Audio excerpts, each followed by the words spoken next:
السلام علیکم ورحمۃ اللہ تعالی وبرکاتہ. الحمدللہ رب العالمین والصلاة والسلام علی سید المرسلین صلی اللہ تعالی علیہ وسلم. پیارے ناظرین، عزیز بچوں اور خاکی چینل کے ناظرین، الحمدللہ آپ بھی اچھے ہوں گے اور اللہ تعالیٰ سب کو اچھا رکھے. آج آپ کا سبق میم ساکن کا قاعدہ ہے. میم ساکن کا، اور ساکن کے بارے میں آپ نے پڑھ چکے ہیں کہ جس حرف پر بھی جزم ہو وہ حرف ساکن ہوگا. اب وہ چاہے جزم جس حرف پر بھی ہو، با ساکن، نون ساکن، تا ساکن. اس سے پہلے آپ نے نون ساکن کو پڑھا ہے. تو میم پر جزم ہو تو وہ میم ساکن. تو آج آپ سبق نمبر 17 میں ہے، پارٹ نمبر 17 میں ہے. میم ساکن کا قاعدہ آپ کے سامنے ہے. میم ساکن جس میم پر جزم ہو اس کو میم ساکن کہتے ہیں. اس کو میم ساکن کہتے ہیں. اب اس میم ساکن کی 3 قسمیں ہیں. نمبر 1 اظہار، اظہار شفوی. اظہار شفوی، اظہار کا معنی تو معلوم ہے ظاہر، اور شفوی کا معنی ہوتا ہے کھلا ہوا، بالکل صاف طور پر اظہار، صاف طور پر ظاہر کریں، یہی مطلب ہے. تو میم ساکن کو ظاہر کرنا ہے. نون ساکن کے قاعدے میں آپ نے پڑھا تھا کہ نون ساکن یا تنوین کو ظاہر کرنا ہے. حروف حلقی کے آنے کے، نون ساکن کے بعد حروف حلقی آئے تو نون ساکن یا تنوین کا اظہار ہوگا. تو اسی طرح اس کا بھی کچھ قاعدہ ہے. تو میم ساکن کے 3 قاعدے ہیں. نمبر 1 اظہار شفوی، یعنی میم ساکن کو ظاہر کریں گے. اب کب کریں گے یہ بھی بتایا جائے گا. پھر یہ نمبر 2 اخفاء شفوی، مطلب بالکل صاف طور پر اخفا کرنا ہے میم ساکن کا، جس طرح نون ساکن اور تنوین کا اخفا کیے تھے. اب یہ نمبر 3 ادغام شفوی. یہ ادغام مطلب ملانا، اور بالکل صاف طور پر میم کو ملانا ہے. اب ان تینوں کا قاعدہ تفصیل کے ساتھ ابھی آپ دیکھیں. اب یہ اظہار شفوی الگ الگ تینوں کو آپ دیکھیں. اظہار شفوی، پھر اس کے بعد اخفاء شفوی، اخفاء شفوی، پھر ادغام شفوی. پہلا اظہار شفوی. اظہار شفوی نمبر 1 میم ساکن کے بعد، میم ساکن میم پر جزم ہو، اس کے بعد با اور میم، با اور میم، با اور میم کے علاوہ یہ دونوں حرف نہیں، یہ دونوں حرف نہیں، ان کے علاوہ پورے حروف تہجی میں سے الف با تا سا جیم ہا خا میں ان با اور میم، ان 2 حرفوں کے علاوہ کوئی اور حرف، کوئی اور حرف بالخصوص واو یا فا، یہ 2 حرف بالخصوص خاص طور پہ آئے تو میم ساکن کو ظاہر کر کے پڑھیں گے.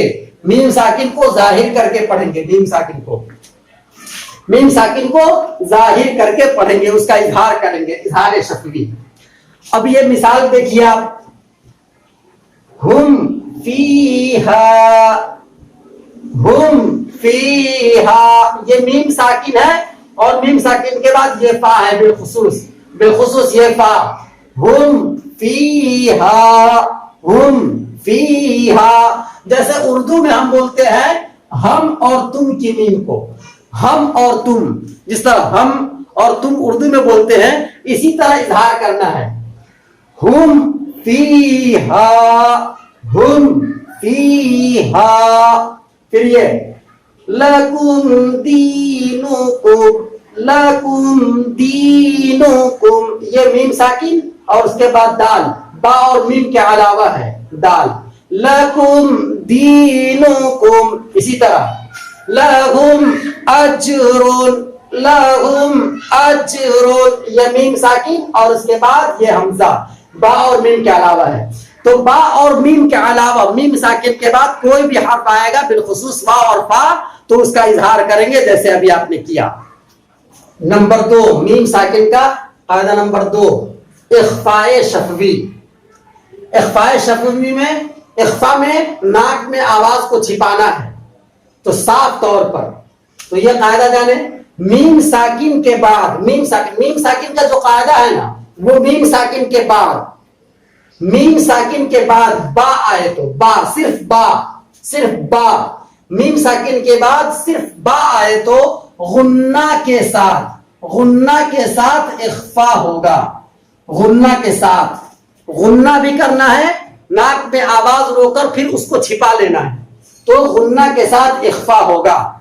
اب آپ مثال کے ذریعے سمجھیے، یہ ربہم بہم، ربہم بہم، تو اس کو ظاہر کرنا ہے۔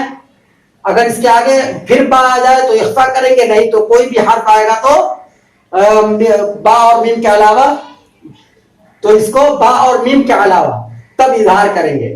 تو ربہم، اور اس میم ساکن کے بعد یہ با ہے، با، ربہم بہم، ربہم بہم، پھر یہ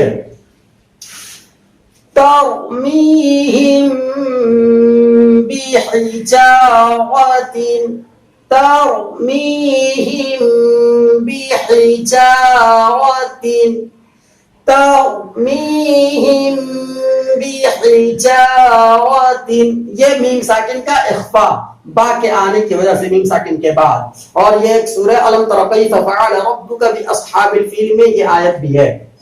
اب یہ وما هم بمؤمنین،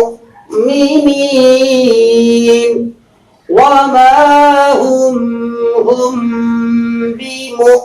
بمؤمنین، جزم اور سکون والے قاعدے میں آپ نے پڑھا کہ جس حرف پر بھی جزم ہو اور ساکن ہو وہ حرف جھٹکا کے ساتھ پڑھا جائے گا، یعنی حمزہ ساکنہ کو جھٹکا کے ساتھ پڑھیں گے۔ اب یہ حمزہ کبھی الف پر، کبھی واو پر، کبھی یا پر، تو یہاں پر واو پر ہے، بِمُؤْمِنِينَ، بِمُؤْمِنِينَ، یا مدہ۔ تو اس طرح ہر چیز کو غور کر کے پڑھیں اور کھینچ کر، اور قاعدے کی روح سے، وَمَا هُمْ بِمُؤْمِنِينَ۔ میم ساکن کی تیسری قسم ادغام شفوی، اور آخری قسم میم ساکن۔ اب یہ جو قاعدہ جاری ہوگا نا، یہ سب میم ساکن کے بعد، تو میم ساکن کے بعد میم آئے تو میم ساکن کے بعد جس میم پر جزم ہو اس کے بعد پھر میم ہی آنا چاہیے۔ میم آئے تو میم کو میم سے، اسی میم کو میم سے ملا کر غنہ کے ساتھ پڑھا جائے گا۔ جیسے آپ دیکھیں، یہ لَهُم مَّا يَشَاءُونَ، لہم یہ میم ساکن ہے اور اس کے بعد میم ہے، تو ویسے بھی جزم والے حرف کو